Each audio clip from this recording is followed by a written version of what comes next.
À première vue et au goût, aucune différence entre une huître traditionnelle, 100% naturelle, et une huître triploïde.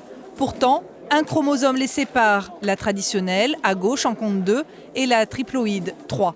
Mais à la vente, sur le marché, elles se mélangent dans les bacs. Vous savez la différence entre les triploïdes et les huîtres de la mer? Je remarquerai quand même. Ça doit se voir, non?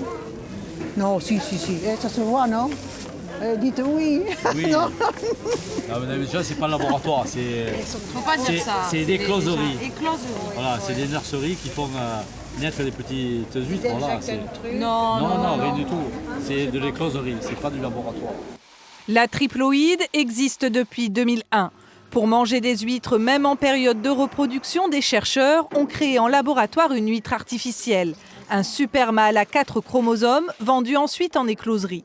De son croisement avec une femelle ordinaire naîtra la triploïde.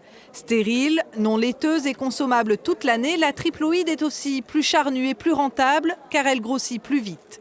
Pas d'introduction de nouveaux gènes, il s'agit d'un organisme vivant modifié et donc aucune obligation de traçabilité pour le moment. Les gens après confondent, ils nous disent voilà c'est peut-être des OGM, c'est peut-être et c'est pas du tout ça une triploïde. C'est une huître qui n'a pas de laitance, c'est une huître qui est faite pour l'été et qu'on vend principalement l'été.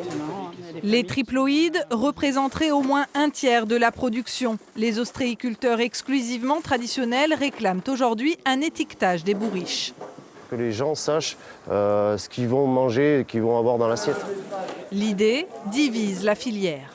On veut bien étiqueter des huîtres qui sont nées en mer, il n'y a pas de problème. Hein. Après, mettre une classification sur la triploïde en elle-même, pourquoi? Qu'est-ce que ça apporterait de plus aux consommateurs? On ne voit pas trop, quoi. Que la question ne gâche pas les fêtes, près de 40 000 tonnes d'huîtres sont consommées en France à cette période de l'année.